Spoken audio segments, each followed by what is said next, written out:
네, 여야가 수해 복구와 후속 대책 입법에 모처럼 함께 총력을 기울이기로 했지만 야당이 요구하는 추경을 놓고는 여당이 동의하지 않는다며 이견을 보였습니다.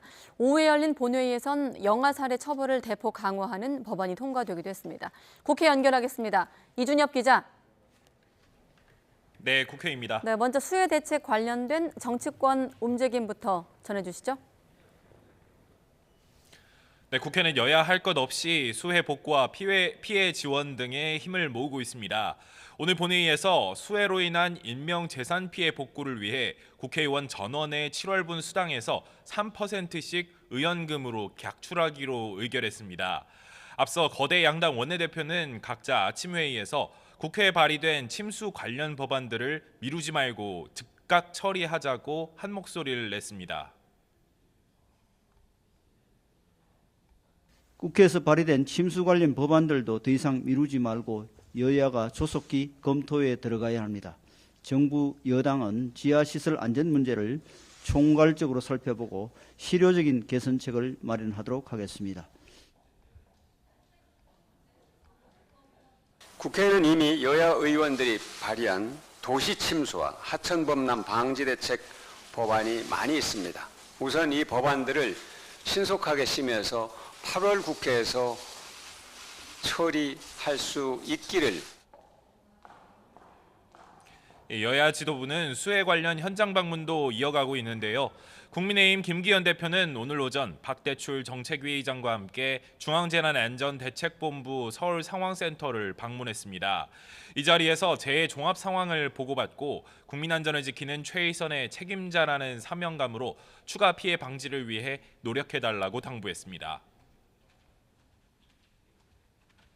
제방의 안전을 포함해서 커다란 물 피해가 생길 수 있는 곳이 없는지 다시 한번 꼼꼼하게 사전 점검이 있어야 할 것 같습니다. 민주당 이재명 대표도 수해를 입은 전북 익산시 농경지를 돌아보고 인근 초등학교 이재민 대피소에서 눈물을 흘리며 황망함을 호소하는 주민들을 위로했습니다. 이 대표는 관계시설 확보뿐만 아니라 향후 복구와 피해 보상, 법적, 제도적 개선책에 관심을 쏟고 정부에도 초당적으로 협조하겠다고 밝혔습니다. 충분히 예산 투입해서 방제시설, 방수시설을 만들고 또 우리 다음 세대라도 이런 수재 입지 않고 살아갈 수 있게 하는 것도 중요한 일이라고 생각합니다. 반면 의견이 엇갈리는 사안도 있었는데요. 민주당은 홍수 피해가 상상 이상으로 커져서 추경 편성이 필요하다고 강조하는 한편 수해 복구와 피해 지원을 위한 여야정 TF를 꾸리자고 주장했습니다. 이에 대해 국민의힘은 TF는 당내에서 검토하겠다면서도 추경은 정부가 동의하지 않는 만큼 당도 같은 입장이라며 선을 그었습니다.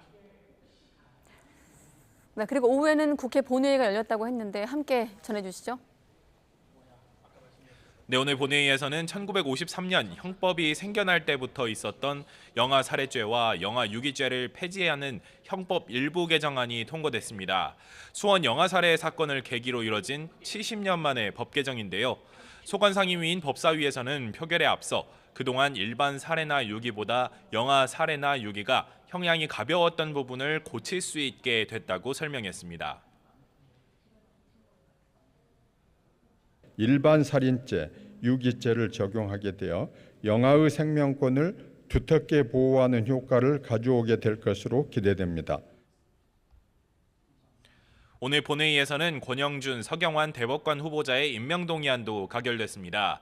앞서 권영준 후보자는 교수 재직 당시 로펌의 법률 의견서를 써주고 고액의 수입을 받았다는 논란에 휩싸여 보고서 채택이 한 차례 불발됐었는데요. 하지만 본회의 직전 전체 회의에서 여야가 권 후보자 보고서를 채택하면서 두 후보자 모두 임명동의안 표결까지 이뤄졌습니다. 지금까지 국회에서 YTN 이준엽입니다.